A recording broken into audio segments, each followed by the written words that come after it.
Hi everyone, Big Mac here. Let's get started on our Let's Play. I guess. Let's just do this. New game, Quest 64. I showed the intro last time. Brian, even though I've begged you not to leave, you still say you must go after your father. No matter how wonderful your powers may be, you are still a child. Your father, Lord Bartholomew, in case you forgot his name, loves to search for the stolen Elatail book, and has been missing for a month. No wonder you're worried about him. Contained in the words of the book is a power that exceeds human knowledge. I wonder who could have possibly stolen it from the crypt of the monastery. If an evil person should use it, the country and all its cities will be destroyed, the spirits' blessings will disappear, and Keltland will once again be visited by a day of grief. Bartholomew's disappearance may mean he is caught in the fighting over the book. If you go, you may find yourself in danger as well. If you still insist, begin by going to Duran Duran. I'll ask the king of Duran Castle to protect you. So that's basically the story that we've got for this game. We're Brian, we're a little kid. We have a stick. We do a whole lot with the stick. I'll explain what the little crystals in the corner represent.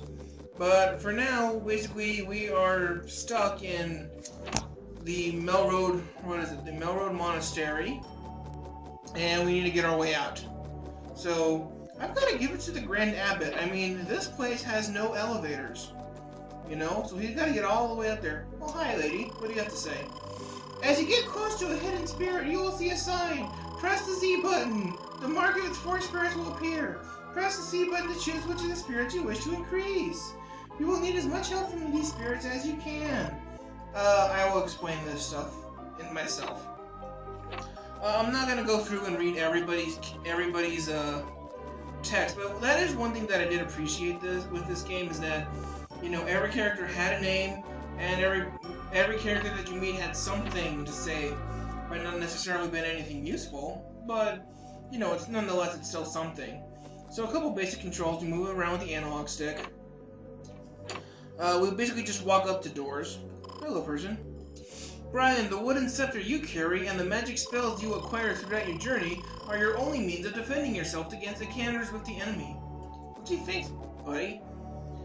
But yeah, he's right. We really don't have a whole lot to go on.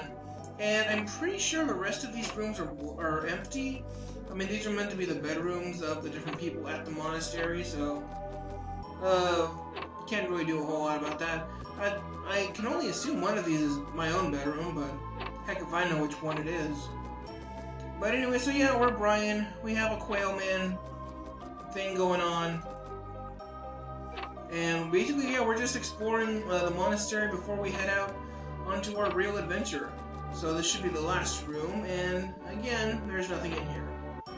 I mean, sometimes it's nice that they put in this much detail, but then, oh, did I go through this one already? I don't even remember. Maybe? I don't know. They all look the same to me. I think that was the last one. Yeah. So a couple other things is if you're in an overworld like this, if you press the B button, it'll come back behind you, and hey, there's a door. Hey, it looks like we're outside now. So a couple things that are obvious in this and most RPGs is there are treasure chests just randomly lying around. We obtained a dewdrop. A dewdrop will replenish our magic power. Items, I don't know, I tend to not use them very often, but that's just me. And here's another little magic box. And another dewdrop. Yay! Ooh, and another box over here. There's so much stuff lying around. And another dewdrop. Whoop-de-doo! There were a couple other people here to talk to. Auden says spirits are hiding, look around, check every nook and cranny like a Thomas English muffin. You can get them after battle. Good luck. You know, pretty generic, or not generic, but yeah. Come on, I want to talk to you, person. Gilmine? I really, Glamidia? I don't know. When you find, wait, isn't this the same stuff that we mentioned earlier? Yeah, I know. So, the other thing that Glamidia mentioned was just looking around the monastery for a couple of useful items, like we're doing right now. I mean, we're not stealing from the We're not stealing. No, of course not. So anyway, here's the main passage, or here's the main room of the monastery. Obviously, there's a big stained glass window in front. Yeah, we got some more people to explore on this side. Who's this guy? Sirius, spirit, please protect this young one. Light the way and watch over him. So I guess he's like our little priest guy or cleric guy. These are the 4 elements that we have. We have earth on top, or fire, earth, wind, water, or depending on which direction you go, we have earth, wind, and fire, or water. I don't think that there's not really a whole lot you can do up here. Be like, hello! Thank you everybody for coming! I can see that you're all so missing, that you're all gonna miss me so much. There should be one other door around here somewhere. And then we'll talk to that dude and then we'll head out. Yep, here's the last room I wanted to check. Welcome to the kitchen! Come on, talk. Welcome to the kitchen. Your quest is sure to be a long one. Please take this fresh bread. So that is one other thing to note in this game. We also obtained a honey bread. Yay! This game has no monetary system. So things like buying items really don't really take a really don't have a part in this game at all. I mean, you can collect certain items from people, but Marmaduke, the doggy, says leave now. In his letter, your dad said he crossed Lord Lock Kilderly to Larapool. Be very cautious. So again, like they were saying, there's a couple of different things to do in this game. We're going to be battling some enemies, and then the other thing to mention was to look around for spirits. Like I mentioned, we have 4 spirits. We have, see if I can, there we go. In the corner we have fire, earth, water, and wind, respectively. So in order to activate these different magics, we use the C buttons. So C up is for fire, C left is for earth, C down is for water, C right is for wind. And as we enhance these powers, we'll actually get more spells and stronger techniques as we go along. Can we ride the horse? Can we ride the horse?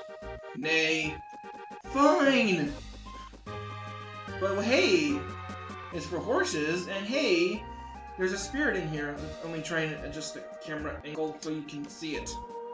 You see, it just comes in as a little puff of, like a little puff of smoke or something. But these ones that you find lying on the ground, you can use it to select whatever element you want. So normally I use it to boost my wind and my water first, but this time I'm gonna try boosting my earth and my fire as a start off. Hopefully, so in that sense I guess I'm going to be a little more offensive in this game than I usually am, but again, it all evens out at the end. So let's look at a couple of the other things that we have before we head back into town. I mean, the monastery is a good distance from town, so let me just pause real quick.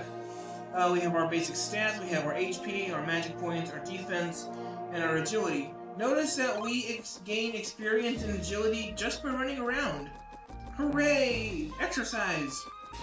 Exercise does give you power-ups, or it does up your stats. A couple other things that we have, music and noise. There's a basic map of the nearby area, so again, here in the lower left there's a Duran, so we can go to there, and hopefully what did they say it was, the king? Somebody down there would be really nice to us, so let's start making our way and then try and do a couple things. One, we need to find our dad, which they didn't tell us about at all in the pre-story. And welcome to the town of... It's not called Kenishire, it's the town of Melrode, sorry. So here in Melrode, there's a couple other people that you can talk to. And as in most cities, there's a few places that you definitely have to go check out. So here's the hotel. Whenever you're going to want to save your game, you're going to have to come into a hotel, like most places. Hello, person. Hi, Master Apprentice. I am Shannon.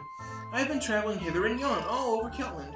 I see you're setting out on a quest, too. I trust we'll run into each other along the way. Foreshadowing. And let me just save really quickly. ignore this first, ignore that first thing that you saw. If you want, you can explore. I don't think there's anything upstairs. Again, you can usually talk to people. Notice also that time does progress in the game, but it doesn't really amount to much. I mean, you never really get the notion of being fatigued or anything like that. So, another place that you're always going to want to find every city you go to is this little shop. So here, Ingram says, "We will give you white wings. They will travel you back to Melrode anytime." Basically, it's like an instant teleportation thing that definitely will help you if you get stuck in a bind of trouble or something. We do learn some. I didn't want to go in there, but all right. Let's check out Old Man's house. Old man, this old man, he has a house. He played knick-knack with my staff. It's a story from long ago, but terrible misfortunes fell upon Kentland because of the Elatail book. Green fields were turned into deserts overnight. Busy, prospering towns disappeared, and the people became lazy. Well, we can't have none of that. We can't have lazy people in this town. The women have stuff to talk about as well as other people. I'm kind of cutting this a little short just because there's plenty of people to talk to, a lot of areas to check around. Well, thank you. That was very informative.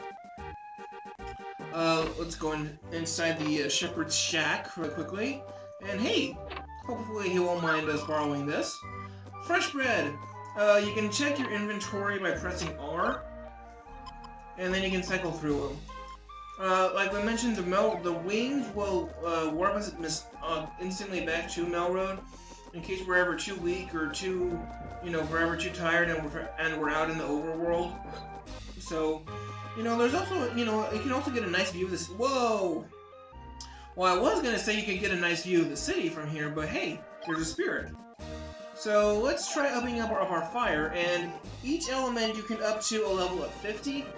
And obviously, as you gain more spirits, your attacks become stronger. You'll learn more attacks.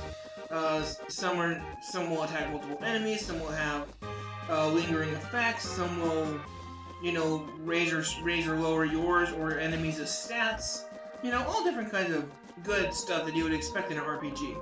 So I think what I'm going to do is I'm going to end my first video here, right outside or right at the gate into Melrode. And for our next part, we will begin our journey towards Duran. So, this is Big Mick. See you later.